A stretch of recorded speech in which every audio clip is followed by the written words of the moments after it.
രാഷ്ട്രീയ സ്വാധീനം ഉപയോഗിച്ച് വിധവയായ സ്ത്രീയുടെ ഏക ഉപജീവന മാർഗമായ കോഴി ഫാം പൂട്ടിക്കാൻ ശ്രമമെന്ന് ആരോപണം. മാനസികമായ പീഡനം സഹിക്കാൻ കഴിയാതെ ഫാം അടച്ചുപൂട്ടി ഷീജ.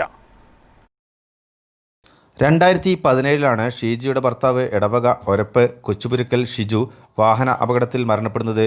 ഇതിനെ തുടർന്നാണ് ഷീജ ജീവിതോപാധിയും മക്കളുടെ വിദ്യാഭ്യാസത്തിനുമായി നിയമാനുസൃതമായി സ്വന്തം സ്ഥലത്ത് അയൽവാസികളുടെ അനുമതി പത്രം ഉൾപ്പെടെ ഹാജരാക്കി കോഴി ഫാം ആരംഭിച്ചത്. വാഹന സൗകര്യത്തിനായി സ്വന്തം സ്ഥലത്ത് റോഡ് വീതി കൂട്ടിയതോടെയാണ് ഷീജയുടെ ദുരിതവും ആരംഭിക്കുന്നത്. ഈ വഴി അയൽവാസിക്ക് നടവഴിയായി ഉപയോഗിക്കാൻ അനുവാദം നൽകിയിരുന്നു. റോഡ് വീതി കൂട്ടിയതോടെ വഴിയുടെ അവകാശം രേഖാമൂലം എഴുതി നൽകാൻ അയൽവാസി ആവശ്യപ്പെടുകയായിരുന്നു. എന്നാൽ കുട്ടികൾ പ്രായപൂർത്തിയാകാത്തതിനാൽ രേഖാമൂലം എഴുതി നൽകാൻ തയ്യാറാകാതിരുന്നതോടെ ഇയാൾ ഫാമിനെതിരെ രാഷ്ട്രീയ സ്വാധീനം ഉപയോഗിച്ച് പഞ്ചായത്തിലും പോലീസിലുമെല്ലാം നിരന്തരം പരാതികൾ നൽകാൻ തുടങ്ങിയത് മാനസികമായി തളർത്തിയെന്നും ഇതിനാലാണ് ഫാം അടച്ചുപൂട്ടിയതെന്നും ഷീജ പറഞ്ഞു. പണിയെടുത്ത് വഴി വെട്ടി കോഴി ഫാമിലേക്കുള്ള വഴികളൊക്കെ ഉണ്ടാക്കി.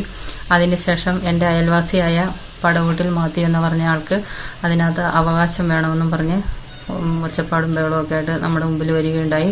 അതേ തുടർന്ന് എനിക്കാകെ എൻ്റെ ജീവിതമാർഗമായ കോഴി ഫാം അടയ്ക്കുമെന്ന് അവരുന്നയിച്ചുകൊണ്ട് രാഷ്ട്രീയ സ്വാധീനത്തിൽ മുമ്പോട്ട് പോവുകയാണ്. എനിക്ക് വേറെ ജീവിതമാർഗങ്ങളൊന്നുമില്ല. എൻ്റെ മക്കളുടെ വിദ്യാഭ്യാസത്തിനും ബാക്കി കാര്യത്തിനുമായിട്ട് ഇത് ഞാൻ എല്ലാവരെയും ബോധ്യപ്പെടുത്തുന്നു. പഞ്ചായത്ത് നൽകിയ വീട്ടിലാണ് ഈ കുടുംബം താമസിക്കുന്നത്. കുടുംബശ്രീയിൽ നിന്നും വ്യക്തികളിൽ നിന്നുമെല്ലാം വായ്പ എടുത്താണ് ഫാം ആരംഭിച്ചത്. ഫാം അടച്ചുപൂട്ടേണ്ടി വന്നതോടെ ജീവിതം എങ്ങനെ മുന്നോട്ട് കൊണ്ടുപോകുന്നറിയാതെ ആശങ്കയിലാണ് ഷീജയും 2 കുട്ടികളും. ഷമീർ, വയനാട് വിഷൻ, മാനന്തവാടി.